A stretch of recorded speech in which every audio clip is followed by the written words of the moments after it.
जय सद्गुरुदेव, जय पद शरणम। मेरे सद्गुरु की वाणी परम संत महात्मा यशपाल जी महाराज का प्रवृत्ति में निवृत्ति गृहस्थ धर्म के लिए श्रीमद् भगवद गीता का गीता सुधा भाष्य अध्याय 2 श्लोक 31। स्वधर्ममपि चावेक्ष्य न विकम्पितुमर्हसि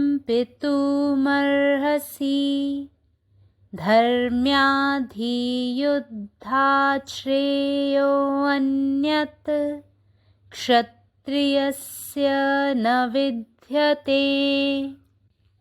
हे अर्जुन, तुम अब भी अच्छी तरह विचार क्यों नहीं करते?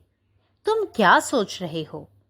जिस स्वधर्म से तुम्हारा कल्याण होने को है, तुम उसी स्वधर्म को भूल गए। यदि यहाँ इन कौरवों का या अपना तुम्हारा ही कुछ अनिष्ट हो जाए, अथवा यहाँ स्वयं कल्पांत ही क्यों न हो जाए, परंतु फिर भी हमारा जो स्वधर्म है उसका त्याग करना किसी प्रकार भी उचित नहीं है। जिस युद्ध का आरंभ अनीति या लोभ के कारण नहीं किया गया हो, एवं जिसमें अन्यायाचरण नहीं किया जाता हो, किंतु जो धर्म संगत हो, कर्तव्य रूप से प्राप्त हो और न्यायानुकूल किया जाता हो, ऐसा युद्ध ही क्षत्रिय के लिए अन्य समस्त धर्मों की अपेक्षा अधिक कल्याणकारक है। क्षत्रिय के लिए उससे बढ़कर दूसरा कोई कल्याणप्रद धर्म नहीं है, क्योंकि धर्ममय युद्ध करने वाला क्षत्रिय अनायास ही इच्छा अनुसार स्वर्ग या मोक्ष को प्राप्त कर सकता है। हे अर्जुन, अब तुम होश में आओ। तुम व्यर्थ क्यों दुखी होते हो? जिस स्वधर्म के अनुसार आचरण करने पर त्रिकाल में भी कोई दोष नहीं होता, उसी स्वधर्म को तुम देखो। तुम निःशंक होकर और खूब अच्छी तरह जमकर लड़ो। Again, looking at your own duty, swadharma as well, you should not waver, for there is nothing more welcome to a kshatriya than righteous war. Such a chance comes indeed only to a lucky few.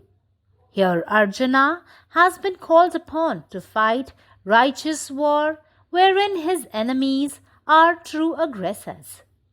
One's swadharma is that duty which is best suited to one's attainments and temperament. Om. जय गुरुदेव, जय पदशरणम। अध्याय 2 श्लोक 31। हे अर्जुना, तू आताही NEET का विचार करत नाहीस? तू काय विचार करत आहेस? तू स्वधर्म विसरला आहेस, जो तुझे कल्याण करणार आहे? जरी या कौरवांचे किंवा तुझ्यावर काहीही वाईट घडले, किंवा जरी चक्राचा अंत येथे आला, तरी आपला स्वधर्म सोडणे योग्य नाही। जो युद्ध अन्याय किंवा लोभामुळे सुरू झाले नाही आणि ज्यामध्ये अन्याय होत नाही, परंतु जो धर्मानुसार आहे, ते कर्तव्य म्हणून साध्य केले जाते आणि न्यायानुसारच केले जाते, असे युद्ध क्षत्रियांसाठी इतर सर्व धर्मापेक्षा अधिक फायदेशीर आहे। क्षत्रियासाठी यापेक्षा अधिक फायदेशीर दुसरा कोणताच धर्म नाही, कारण धर्माशी लढणारा क्षत्रिय त्याच्या इच्छेनुसार स्वर्ग किंवा मोक्ष सहजपणे मिळवू शकतो। हे अर्जुना, आता शुद्धीवर ये। तू व्यर्थ का म्हणून दुःखी आहेस? स्वधर्माकडे पहा, ज्याचे पालन करून 3 कालखंडातही कोणताही दोष तुला नाही लागणार। त्यामुळे तू कुठल्याही भीतीशिवाय आणि पूर्ण शक्तीने युद्ध केले पाहिजे। സദ്ഗുരുവിൻ്റെ സന്ദേശം അദ്ധ്യായം 2 ശ്ലോകം 31. ഹേ അർജുൻ, എന്തുകൊണ്ടാണ് നിങ്ങൾ ഇപ്പോഴും ഞാൻ പറയുന്നത് നന്നായി പരിഗണിക്കാത്തത്? നിങ്ങൾ എന്താണ് ചിന്തിക്കുന്നത്? നിങ്ങളുടെ സ്വന്തം ധർമ്മത്തിലൂടെ നിങ്ങൾക്ക് നല്ലത് സംഭവിക്കാൻ പോകുമ്പോൾ നിങ്ങൾ അതേ ധർമ്മത്തെ മറന്നുപോയോ? ഇവിടെ കൗരവർക്കോ അഥവാ നിങ്ങൾക്കോ എന്തെങ്കിലും അനിഷ്ടം സംഭവിച്ചാൽ, അഥവാ അവസാനം സ്വയം നശിച്ചു പോയാൽ തന്നെ നമ്മുടെ സ്വന്തം ധർമ്മം ത്യജിക്കുന്നത് ഒരു രീതിയിലും ഉചിതമല്ല. യുദ്ധത്തിൻ്റെ ആരംഭം അനീതിയുടെയും അത്യാഗ്രഹത്തിൻ്റെയും കാരണത്താൽ അല്ലെങ്കിലും യുദ്ധത്തിൽ അന്യാചാരവും അധർമ്മവും ചെയ്യാതിരിക്കുകയും സ്വധർമ്മം മുറുകെ പിടിക്കുകയും ലക്ഷ്യപ്രാപ്തി ന്യായാനുകൂലമായി നേടുകയും ചെയ്യുക. അങ്ങനെയുള്ള യുദ്ധമാണ് ക്ഷത്രിയരെ സംബന്ധിച്ചിടത്തോളം ഏറ്റവും അധികം നല്ലത്. ക്ഷത്രിയർക്ക് ഇതിലും വലുതായി മറ്റൊരു ധർമ്മം ഇല്ല. എന്തുകൊണ്ടെന്നാൽ ധർമാനുസൃതമായി യുദ്ധം ചെയ്യുന്ന ക്ഷത്രിയൻ അനായാസം ഇഷ്ടാനുസരണം സ്വർഗം അഥവാ മോക്ഷം പ്രാപിക്കുന്നു. അല്ലയോ അർജുന, നിങ്ങൾ ബോധത്തിലേക്ക് വരൂ. നിങ്ങൾ വെറുതെ എന്തിനാണ് ദുഃഖിക്കുന്നത്? സ്വന്തം ധർമ്മം ആചരിക്കുന്നതിൻ്റെ പേരിൽ 3 ലോകങ്ങളിലും ഒരു ദോഷവും സംഭവിക്കുകയില്ല. ആ ധർമ്മത്തെ നീ കാണുക. നീ നിസ്സംശയം നന്നായി സ്വതന്ത്രനായി പോരാടുക. പരമാത്മാവ് നീ തന്നെ. നിന്റെ ഇഷ്ടം పూర్ణమాగట్టే. జై సద్గురుదేవ్. జై పదశరణం. నా సద్గురు సందేశం గీతాసుధ పరసత్ మహాత్మా శ్రీ శివాజీ మహారాజు వారిచే ప్రతిపాదించబడిన ప్రవృత్తిలో నివృత్తి గృహస్థ మార్గంలో గీతాభాష్యము అధ్యాయం 2 సాంఖ్యయోగము శ్లోకము 31. అర్జున, నీవిప్పటికైనా సరిగ్గా ఆలోచించవెందుకు? నీవేమీ ఆలోచించుంటివి?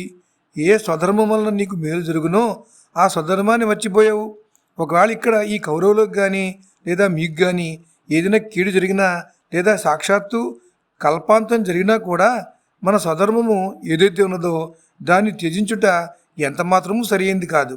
ఏ యుద్ధము అవినీతి లేదా లోభము చేత ప్రారంభించబడలేదో, దేనిలో అన్యాయాచరణలు చేయబడట్లేదో, ధర్మయుక్తమైనది ఏదో, కర్తవ్యముగా లభించినది ఏదో, న్యాయానుకూలంగా చేయబడుతున్నది ఏదో అటువంటి యుద్ధము క్షత్రియులకు ఇతర సమస్త ధర్మముల కన్నా అధిక కళ్యాణదాయకము. క్షత్రియులకు ఇంతకు మించి కళ్యాణప్రదమైన ధర్మం మరొకటి లేదు. ఎందుకంటే ధర్మమయ యుద్ధమును చేసే క్షత్రియుడు సునాయాసంగా ఇచ్ఛానుసారము స్వర్గము లేదా మోక్షమును పొందగలడు. ఓ అర్జున, ఇక నీవు స్పృహలోకి రమ్ము. నీవు వ్యర్థంగా ఎందుకు దుఃఖిస్తావు? ఏ స్వధర్మాన్ని అనుసరించి కర్మ చేడుచే త్రికాలములోనూ దోషము కలగదో ఆ సధర్మాన్ని నీవు చూడు. నీవు సంకోచం లేనివాడివై బావుగా శక్తినంతా కూడదీసుకుని యుద్ధము చెయ్యి. పరమాత్మ నీవే ఉన్నావు, నీ ఇష్టమే నెరవేరాలి. జై సద్గురుదేవ్. జై బసవేశ్వర. हे अर्जुन, अहाँ एखनो नीक सँ विचार किया नहि करैत छी? अहाँक मोन में की चलि रहल अछि? जे स्वधर्म अहाँक कल्याण हेतु अछि से अहाँ बिसरि गेलहुँ। जँ एतय ई कौरव सबके वा अहाँक अपने किछु अनिष्ट भऽ जाय, मुदा तैयो जे हमर स्वधर्म अछि ओकर त्याग केनाइ कतहुसँ उचित नहि अछि। जे युद्ध अनीति वा लोभक कारणे नहि प्रारंभ कयल गेल हुए आ जाहि युद्ध में अन्याय आचरण नहीं होइत अछि, मुदा जे धर्म संगत हुए आ कर्तव्य रूप सँ प्राप्त भेल हुए आ न्यायानुकूल रूप सँ कयल जाय, एहने युद्ध क्षत्रिय लेल सबसँ बेसी कल्याणकारी अछि। क्षत्रिय लेल एहिसँ बेसी आन कोनो कल्याणदायक धर्म नहीं अछि। जे क्षत्रिय धर्म में युद्ध करैत अछि ओ सहज ही अपन इच्छानुसार स्वर्ग अथवा मोक्षक प्राप्ति करैत अछि। हे अर्जुन, आब अहाँ चेत जाउ। अहाँ व्यर्थ किएक दुखी भऽ रहल छी? जाहि स्वधर्मक अनुसार आचरण कयला पर त्रिकालो में कोनो दोख नहीं लागैत अछि, वह स्वधर्म के अहाँ देखू। अहाँ निशंक भऽ कऽ युद्ध करू। अखिल भारतीय संतमत सत्संग पंजीकृत दिल्ली, मुख्यालय B20 CC colony, Rana Pratap Bagh के सामने, दिल्ली। सत्संग आश्रम संत यशरूप तपोभूमि परिसर, अनंगपुर, जिला फरीदाबाद, हरियाणा।